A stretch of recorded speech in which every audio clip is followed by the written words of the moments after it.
Welcome back to the Deep Dive. Today we're taking a look at a stack of sources that deal with a piece of history that's, well, frankly, it's just painful to revisit. We're diving deep into the Battle of the Somme, a name that for so many is just the absolute synonym for the tragic cost of World War I. And our mission today is really to guide you straight past the textbook summaries. We want to pull out the core facts, the deepest significance of this 4.5-month campaign, so you can walk away with a real understanding of what it meant, not just militarily, but socially. We're looking for those aha moments hidden in the casualty reports. And when you start digging, the scale of the tragedy just hits you immediately. I mean, the central shocking fact from the sources we've compiled is that the Battle of the Somme isn't just one of the Great War's bloodiest fights. It holds the devastating record of being the bloodiest battle in British military history, bar none. That one statistic tells you pretty much everything you need to know about where this discussion is going. Okay, let's unpack this. The campaign itself, it took place along the Somme River in northern France. It was kicked off by British and French forces targeting German lines, and it ran from July 1st, 1916, all the way through to November 18th. And for anyone trying to understand the Western Front, this deep dive is just essential, because this campaign, it became the textbook definition of attritional warfare, a battle designed to wear the enemy down, regardless of the cost to your own side. And to really understand that cost, you have to look at the opening moments.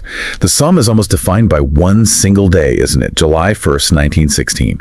It's the sheer weight of this number that stands out, and it reveals the immediate, just catastrophic nature of the failure. Absolutely. The statistics for that first assault are almost impossible to comprehend.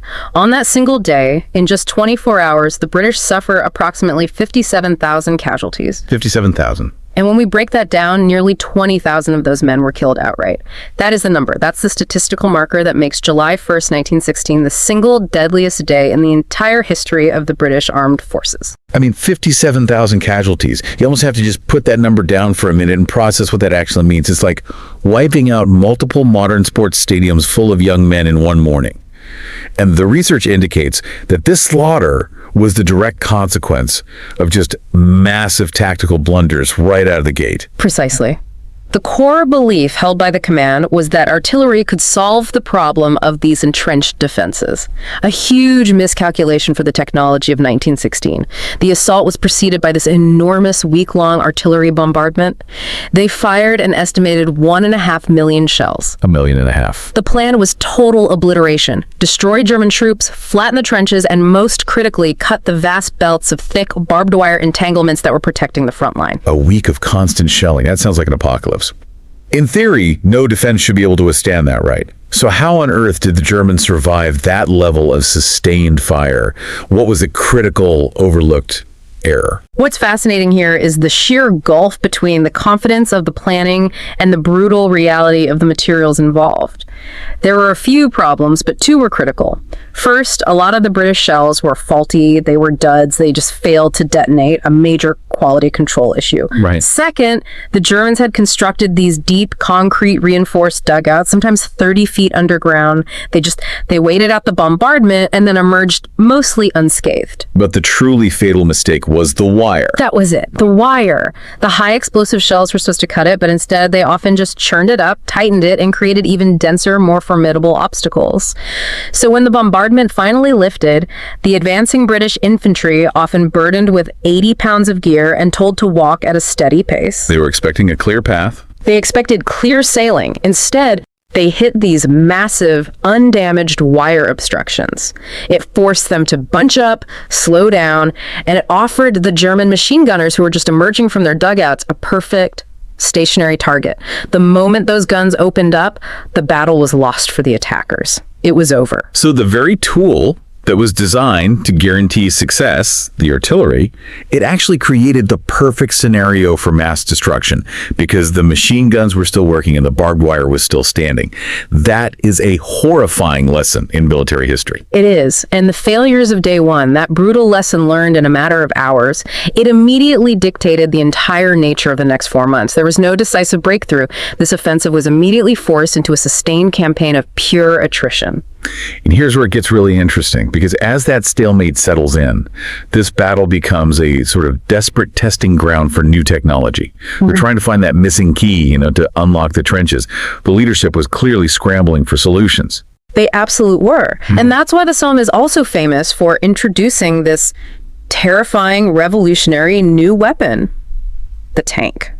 These machines were deployed for the first time ever in September 1916, right in the middle of this grinding fight.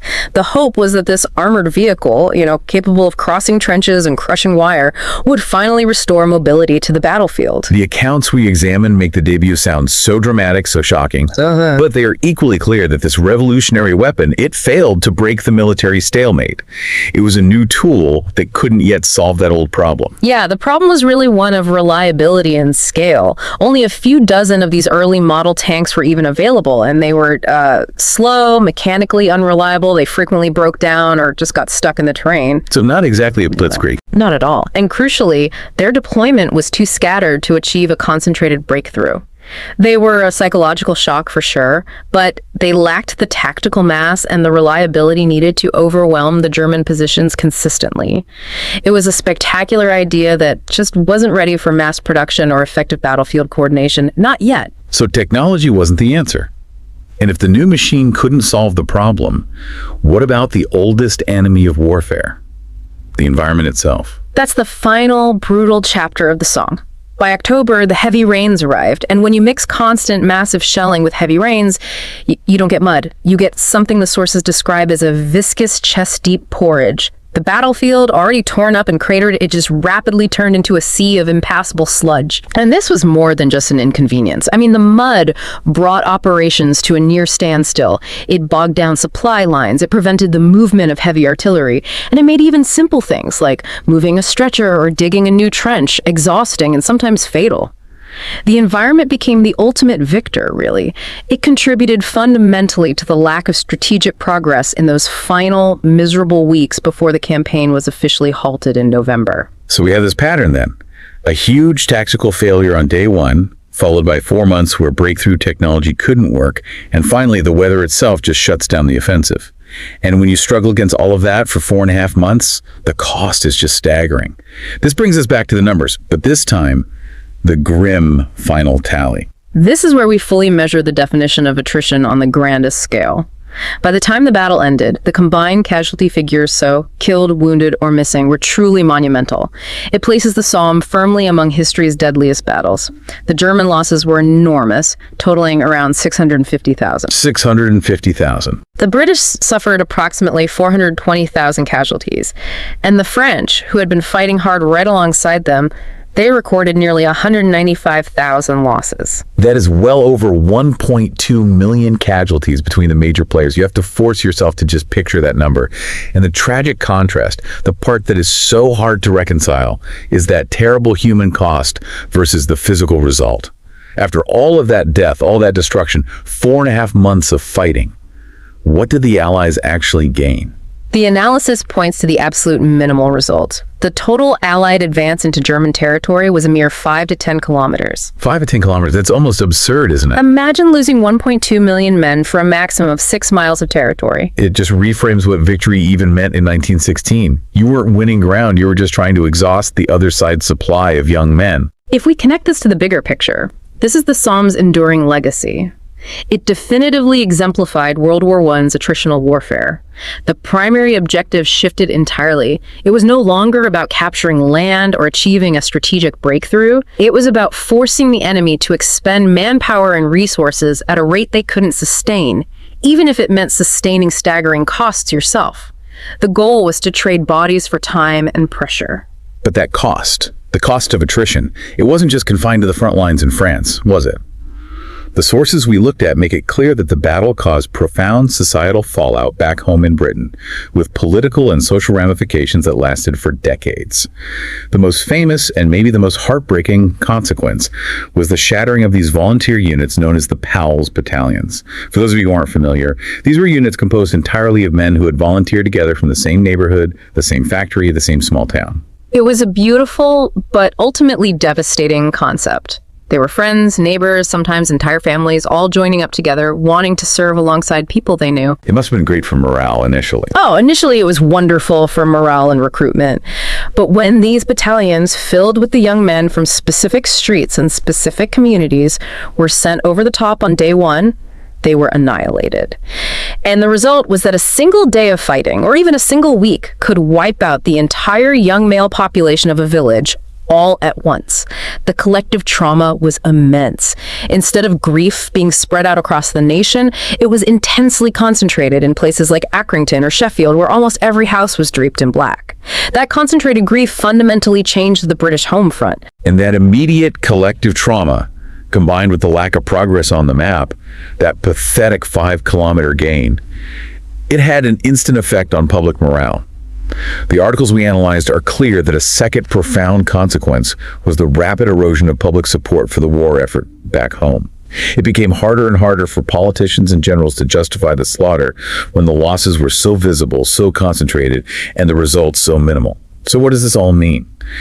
We started with the just unprecedented catastrophe of the first day, the tactical failure of the artillery, the failed debut of the tank, and the dominating, immobilizing role of the mud. And we concluded with the human cost of attrition leading to less than 10 kilometers of movement. Strategically, the sources do offer a nuanced perspective that's crucial to understanding the battle's true legacy. Because, it wasn't a total loss. The Somme did achieve one critical objective. It relieved the immense pressure the German forces were putting on the French army at Verdun. Right. Verdun was a meat grinder in its own right. A terrible one. The French had been fighting desperately there for months and were nearing the point of collapse, potentially losing the ability to continue the war. By forcing the Germans to shift troops north to the Somme, the offensive saved the French from that collapse. So it's a massive trade-off. We have this limited strategic success, saving the French at Verdun, purchased at an astronomical internal cost. The annihilation of a generation of volunteers and the complete shattering of public faith in the conduct of the war back home. It was a brutal calculus defined purely by casualty. That's exactly right. The battle was fought not for ground, but for time and strategic relief. And that really brings us to the question we want to leave you with.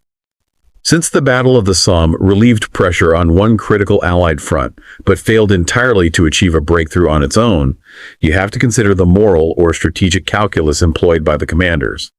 Was that limited strategic success, the relieving of Verdun worth, the catastrophic internal political cost of fighting a battle, defined solely by the exchange of casualties versus territory? Especially given the devastation caused by the loss of the Powell's battalions and the erosion of faith in the war effort back home. That's the legacy of the Somme, and it's certainly worth exploring further. There are some dates in history that they carry a much heavier weight than others, Dates that signal a moment where everything just went catastrophically wrong. And in military history, there are a few that stand out, like July 1st, 1916. Exactly, the first day of the Battle of the Somme, a day of just pure, unadulterated catastrophe for the British Army. It's more than a date, isn't it? It's really a shorthand for strategic failure on a massive scale. The source material we've been looking at, it doesn't just chronicle a battle. No. It chronicles a system, a huge military machine, just grinding to a halt and breaking down completely. It really does. And when you look at the Somme, the sheer scope of the losses on that first day, it's almost impossible to comprehend. That's why we really wanted to do this deep dive, to get past the headline figures. And that one headline figure is burned into the memory of every historian. Around 57,470 casualties for the British forces. On July 1st. In a single day. And if you just stop there at that 57,000 number, you really miss the true severity of it. You do. Because that number includes the wounded, the missing, but the truly devastating figure, the one that really sets this day apart, is that 19,240 of those were men killed. 19,000. Almost 20,000 men eliminated in a single day, most of them within just a few hours of daylight. That kind of concentration of lethality is what defines the Somme's opening. You hear 57,000 and it just sounds like this abstract, sprawling tragedy. So our mission today is to unpack that. Let's get beyond the big numbers and focus on the specific battalions, the communities that were utterly devastated. Right, to show how that massive total was actually built from hundreds of localized near-total destructions. Okay, let's get into it. To really understand how the casualty rates climbed so astronomically high so fast, we have to go back to that moment the troops went over the top. The sources make it so clear. Regiments were advancing into just incredibly heavy German fire almost immediately. And this is where it gets really interesting, because the cause is rooted in a tactical assumption that proved to be fatally wrong. And that assumption was all about the preliminary bombardment. The week-long artillery barrage. Exactly. The British had been firing for a week. They'd expended millions of shells. And the strategic goal was, well, total neutralization. Obliterate the German trenches, flatten their deep dugouts, And cut the wire. and, crucially, cut the vast belts of barbed wire that protected their front lines. And the command, they actually believed it had worked, right? They thought they'd achieved this smashing effect. Precisely. Official reports were coming in suggesting the enemy defenses were, annihilated, and that led directly to the infantry tactics they used that morning. Waves of men advancing almost shoulder to shoulder. Yes, often ordered to walk slowly because they assumed they'd find nothing but stunned, demoralized survivors. It was a plan for a battlefield that was supposed to be clear. But the reality, of course, was that the bombardment failed. Why, though? What went wrong? Was it just bad aiming? It was a multi-layered failure. The contemporary reports we've seen point to a few things. For one, a lot of the artillery stock was shrapnel shells. Which are for, what, troops in the open? Perfect for troops in the open. Terrible for cutting barbed wire or getting through concrete dugouts. The high explosive shells, the kind they actually needed, were either in short supply or they had faulty fuses. So they were duds. Many of them were. They just failed to detonate on impact. So the German machine gunners were, what, just sitting comfortably in their deep, concrete reinforced dugouts, waiting it out. That is exactly what happened. The defenses were intact, the machine guns were ready, and the wire was often completely untouched. The moment the British infantry came out of their trenches in those dense waves, they became perfect targets. And the sources say the heaviest losses happened within minutes. Minutes. It was an immediate, total slaughter because the men were moving at a parade pace towards obstacles that were completely intact. Yeah. That instantaneous destruction, it brings us to maybe the most heartbreaking part of this whole story, the PALS battalions. This is where that huge casualty figure becomes a really intimate, localized disaster. The whole system of the PALS battalions was, on the surface, a brilliant idea for recruitment. It let men from the same neighborhoods, the same factories, friends, brothers, all enlist and serve together. The thinking being that it boosts morale, right? Boosts morale, courage, unit cohesion. And it did. It worked in that sense. But it also centralized the tragedy. It turned a military loss into an immediate civic catastrophe. When a normal unit takes a big loss, those casualties are spread out back home. But when a PALS battalion was destroyed... that loss was concentrated entirely within a single town or even a single neighborhood. Right. The social contract of serving together meant that when the telegrams arrived, they all arrived on the same few streets, sometimes on the same day. The sources we have highlight units that suffered losses so concentrated, they basically erased a generation of men from a specific town. And we're talking about units suffering between 80 and 90% casualties. These aren't units that just needed a rest. These are units that they effectively ceased to exist. The records for battalions like the Accrington PALs, the Barnsley PALs, Bradford, Leeds, they are just devastating proof. In those really exposed sectors, especially around places like Serre and Beaumont-Hamel, those losses happened in the first few moments. They just walked into it. They walked straight into concentrated fire. The impact of an 80 to 90% loss on a small town, it's just almost impossible for us to imagine today. It changes the social fabric forever. To make that number real, that percentage, there's one case study that's just staggering. The Newfoundland Regiment at Beaumont-Hamel. Yes, they weren't a PALS battalion in the strict British sense, but they were a colonial force where all the men came from this very tight-knit community. So the impact was identical. Tell us about their advance that day.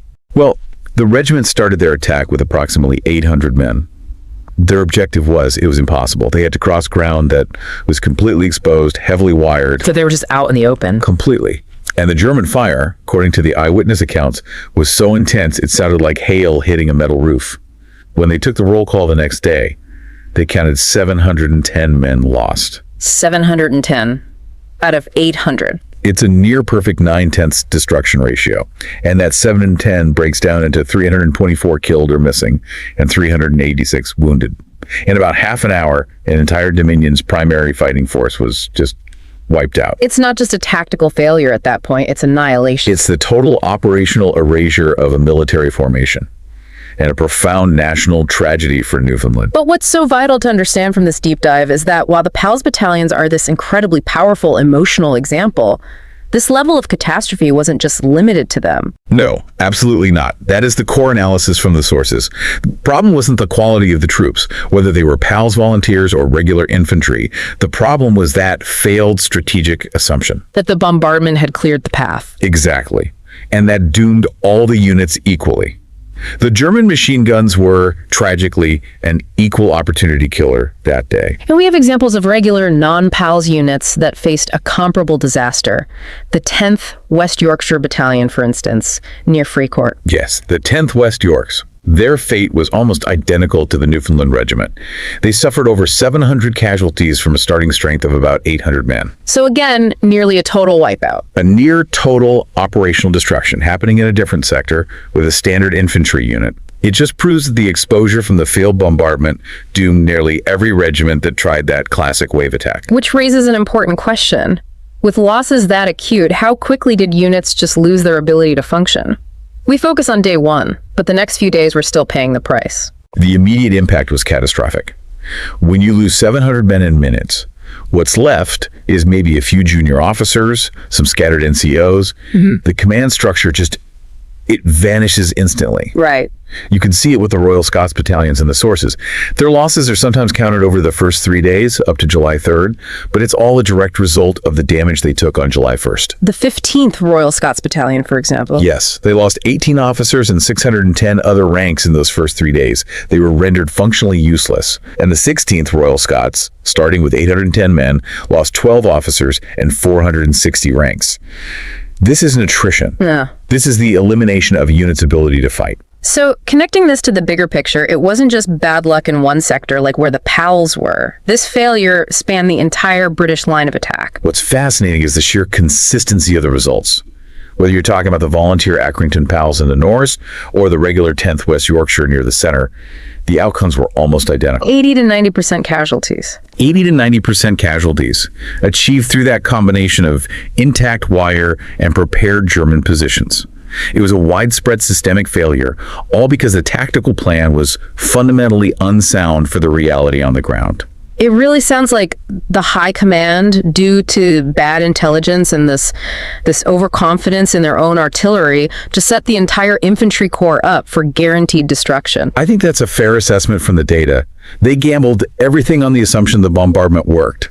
And when it didn't, the troops were given orders to walk slowly, carrying heavy gear that maximized their exposure. And the cost of that failure is counted in hundreds of men lost per minute. Per minute, in some cases. Within the first hour, the battle was effectively lost for many of these units. So what does this all mean for us today, looking back? This deep dive shows that the overall catastrophe of 57,000 casualties. It wasn't just some unavoidable tragedy of industrial war. No. It was built upon these localized, near-total destructions of units. The human cost was immediate and incredibly concentrated. It really is the ultimate lesson in the danger of relying on strategic assumptions that turn out to be false. The material shows us that the immediate destruction of command structures, the operational paralysis you see in units like the Newfoundland Regiment, it was all a direct result of that one fatal flaw. The British High Command essentially wasted the best fighting material they had in a single afternoon. They did. A truly sobering outcome to carry forward. And, thinking about the civic and social shock of those annihilations, the 80 to 90% loss rates for the Accrington and Leeds PALs, we have to consider the long-term impact. This day didn't just cost lives, it cost trust. That's a really important point. The sheer scale of the failure, the destruction of units raised from single towns, it fundamentally eroded the public's faith in the competence of high command. I want you to reflect on how this one afternoon contributed to a deep, cynical skepticism about military authority that influenced British thinking for decades. That loss of trust is the hidden consequence of those mass casualty figures. Welcome back. We are diving into a deep, complex, and, a tragic turning point in military history, the Battle of the Somme. It really is. And when we talk about the Somme, the immediate focus is often the sheer scale of the horror, the loss. And rightly so. But today, our mission is a little different. Yeah, we're trying to move past just the raw casualty counts to analyze the Somme as as the ultimate crucible for the British Expeditionary Force, the BEF. A crucible, that's a good way to put it. It was the moment their entire tactical playbook for, industrialized trench warfare was just ripped up and rewritten. It wasn't just a battle, it was a brutal, mandatory course correction that redefined the whole organization. And that's the story we're tracing for you, the listener, using the sources you've shared with us. We're tracking that agonizing evolution from these rigid massed assaults that failed so disastrously in 1916. To the nuanced, flexible, combined arms approach that actually secured the decisive victories of 1918. Exactly. It's a study in learning under the most horrific pressure imaginable. The problem was that the doctrine, it just hadn't kept up with the technology.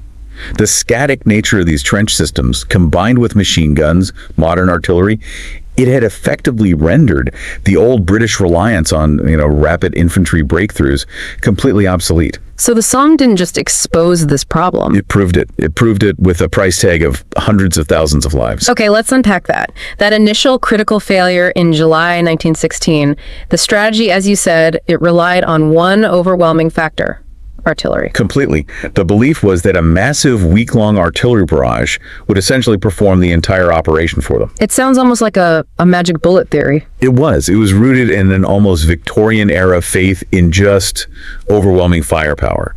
The plan was to unleash 7 full days of continuous shelling. 7 days. Intended to pulverize every single German defense, the barbed wire, the frontline trenches, and, crucially, any of those deep machine gun emplacements. And the assumption following that total destruction, was that the British infantry would just stroll across no man's land. Pretty much. That they'd advance in these neat waves, carrying minimal weight, maybe just walking sticks, and simply occupy an empty battlefield. Which, when you think about the reality of modern field fortifications, the depth of German dugouts, it seems almost delusional. It was wishful thinking. It completely underestimated the resilience of the enemy's prepared defenses. And the outcome, it speaks for itself in the most devastating terms.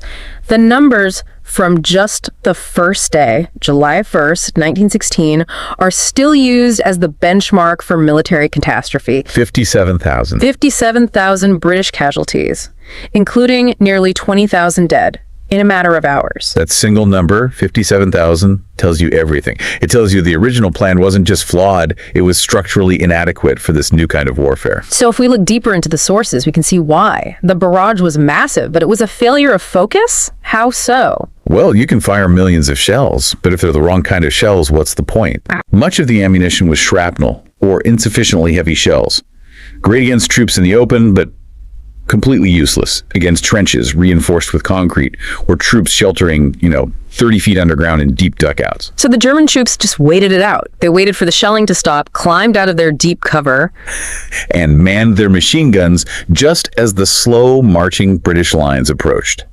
Precisely. So this exposes that critical strategic failure you mentioned, the reliance on destruction. Instead of suppression or neutralization, it's about temporarily incapacitating the enemy long enough for your infantry to close the distance. Yeah. This distinction, destruction versus suppression, is the absolute foundation of the tactical revolution that followed. Okay, so if the enemy can survive your massive destructive barrage, you have to find a way to make them unable to fight while your men are moving. It becomes about timing, coordination. Not just brute force. Yeah. Exactly. The Somme hammered home the lesson that you couldn't just throw infantry at a problem created by ineffective artillery. Yeah. You had to synchronize movement and fire at every single level, from the top command right down to the platoon leader. That realization is the pivot point.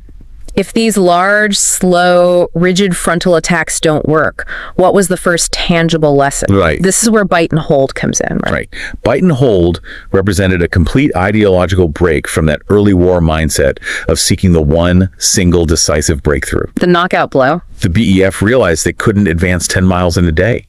It just wasn't possible. So on the ground, what does this new approach actually look like? It's about limited objectives. The bite was a small, very well-defined advance, maybe a few hundred yards, and it was secured by meticulously planned artillery support. And the hold. The immediate follow-up. You rapidly consolidate the captured ground, you bring up engineers and supplies, and you turn the German trench you just took into your new defensible front line. So you're not trying to capture Berlin. You're trying to capture 500 yards and then dig in so deep that when the inevitable German counterattack comes... They're the ones attacking a prepared, heavily fortified position.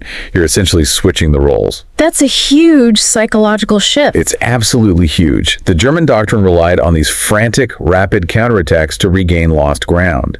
By immediately consolidating, the BEF forced the Germans out into the open, where they suffered the kind of massed casualties the British had on July 1st. And this wasn't just a theory, it was battle-tested.